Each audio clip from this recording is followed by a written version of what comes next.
This is June 4th, 2022, a Saturday, and you're looking at the gears that turn the huge rotary scrubber here at the Worthington Diamond Recovery Plant. And Mac is coming up with a skid steer, going to feed more material into the chute. And I've asked him to feed slowly, because otherwise we overwhelm the lower scrubber. This upper scrubber is huge and it can handle the feed, but we can overwhelm the lower scrubber. So we just need to go at an even pace. And that way the jig can have time to allow all the diamonds to drop to the bottom and get caught in our 4 1-foot square screens that catch all the heavies. So out of this huge load that he dumps in here, we'll get very few heavies out of it. The majority of it is silt. It looks like dirt, but it's volcanic material that's broken down. But Mac feeds the plant at just the right rate so that we don't overwhelm things.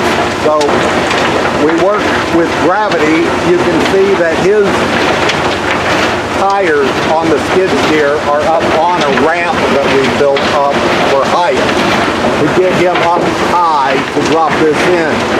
And this white pipe is pumping water from our supply water pond, and it mixes with the dirt like volcanic rock that he's dumping in. And it goes in this chute and into this scrubber, and it rolls around and it breaks it down even more, because some of these are really big chunks of lamprite. Well, then it goes in here, and there's a real pore screen. I doubt you can see it. I'm going to try. But that real pore screen allows the finer material to drop down, and our big oversized rock drop down this chute, and that's our oversized material. But the majority of everything goes right down this chute and into our lower scrubber trommel that also has this set of jigs on it as well. It's a rubber tire jig.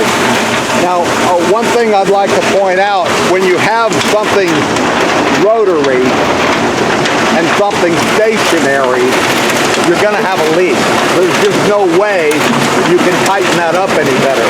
So I put some, I used to have a plumbing business, and I had my Worthington plumbing signs on the side of the truck. They were magnets, and I took those magnets and I stuck in under here, and I made this trough to catch what was leaking, because I thought, sure as the world, the little bit that leaks out would have the diamond in it.